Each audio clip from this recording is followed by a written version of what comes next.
जय श्री राम, जय बालाजी सरकार। नमस्कार दोस्तों, मैं सरिता शुक्ला आप सभी का स्वागत करती हूँ। सभी बड़ों को सादर चरण स्पर्श, छोटों को शुभ आशीर्वाद और जो मेरी उम्र के हैं उनको प्रेम भरा नमस्कार। देखिए, आज मैं अपनी डेली पूजा जो थोड़ा बहुत करती हूँ वो बता रही हूँ। मतलब मेरे कंपाउंड में नीचे जो है पीपल का पेड़ है, बेल का पेड़ है, समी का वृक्ष है।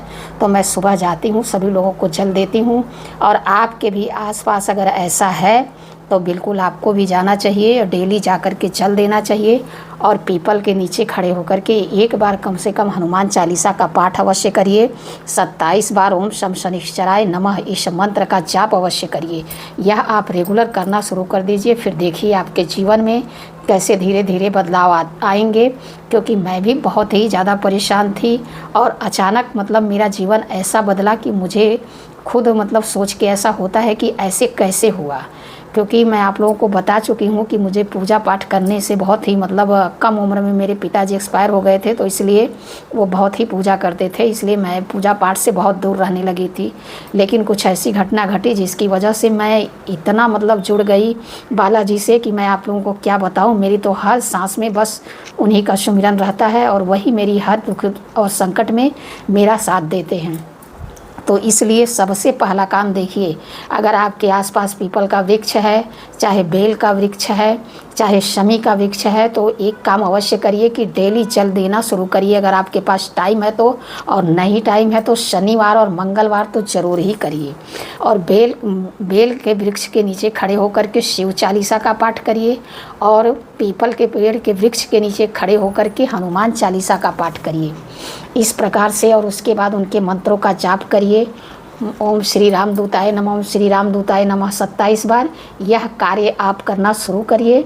देखिए आपके जीवन से धीरे धीरे सारे संकट अपने आप टलने लगेंगे और आपकी ज़िंदगी में जो है खुशियाँ आने लगेंगी और धीरे धीरे आपको बालाजी की कृपा का आभास भी होने लगेगा। ये भी मैं कह रही हूँ, क्योंकि मतलब बहुत ही अलौकिक चीज़ें हैं। पहले शुरू में भले आपको भारी लगेगा करना, लेकिन जैसे ही कुछ टाइम रेगुलर आप यह करेंगी तो उस टाइम आपके पैर अपने आप उठ करके जाने के लिए तैयार हो जाएंगे और आत्मा से आवाज़ आने लगेगी, चलो जल चढ़ाना है, चलो जल चढ़ाना है, ये करना है। क्योंकि मतलब जुड़ाव एक हो जाएगा आपको इस चीज़ से। और कल जो है बड़ा मंगलवार है, तो कल बड़े मंगलवार पर मैं वैसे भी आप लोगों को बहुत सारे वीडियो बना करके दे चुकी हूँ। और आज मैं आप लोगों को एक दो उपाय ऐसे ज़रूर बताऊँगी जो कल करिए बड़े मंगलवार पर। अगर किसी कारणवश आपका रह जाता है तो अभी 2 मंगलवार और पड़ेंगे बड़े।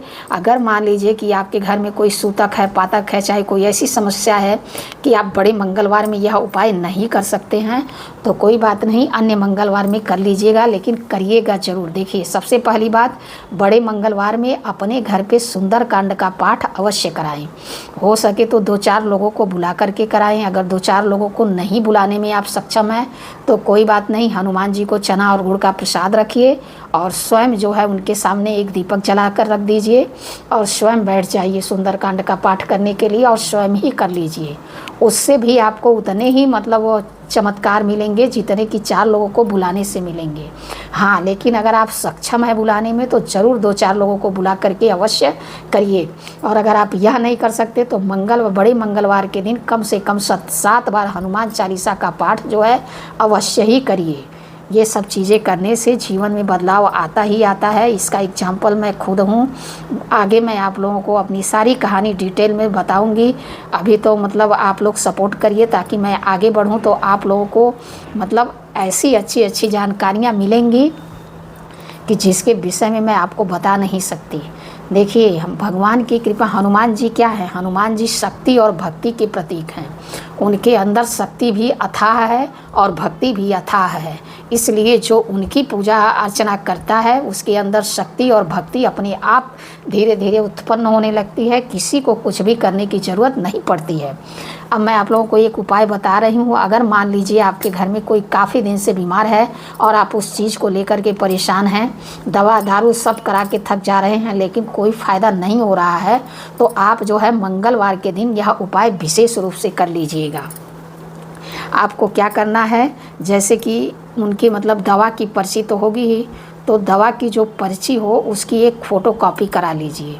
और मंगलवार के दिन क्या करना है, आपको 9 लौंग ले लीजिए और 2-4 बट्टी कपूर का ले लीजिए और एक बड़ा सा दीपक ले लीजिए और ले करके जो है चले जाइए बेल के पेड़ के नीचे आपको जाना है, सॉरी पीपल के पेड़ के नीचे आपको यह वस्तु लेकर के जानी है। और वहाँ जा कर के वहाँ शांति से बैठ कर के एक बार हनुमान चालीसा का पाठ करिए, उसके बाद 27 बार ओम श्री हनुमते नमः, ओम श्री हनुमते नमः, और उनसे प्रार्थना करिए आपके घर में जो भी बीमार है उसको ठीक होने की।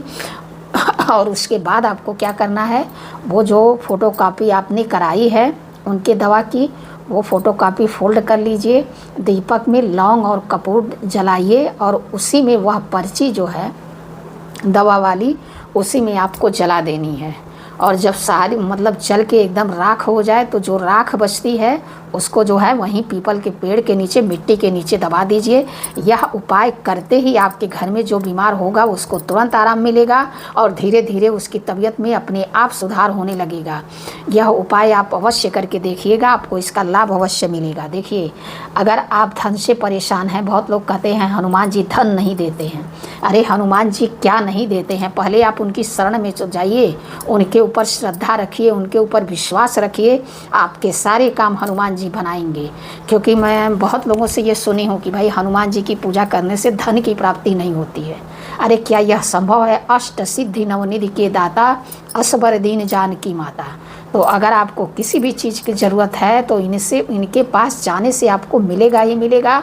और एक चीज़ और बता दूं, पूरे श्रद्धा और विश्वास के साथ अगर आप उनकी शरण में जाएंगे तो फिर आपको कोई पीछे नहीं कर सकता। तो इसलिए अगर आप धन भी चाहते हैं तो आप जो है एक काम किया करिए कि 7 मंगलवार तक आपको क्या करना है, हनुमान चालीसा का 7 बार पाठ करिए।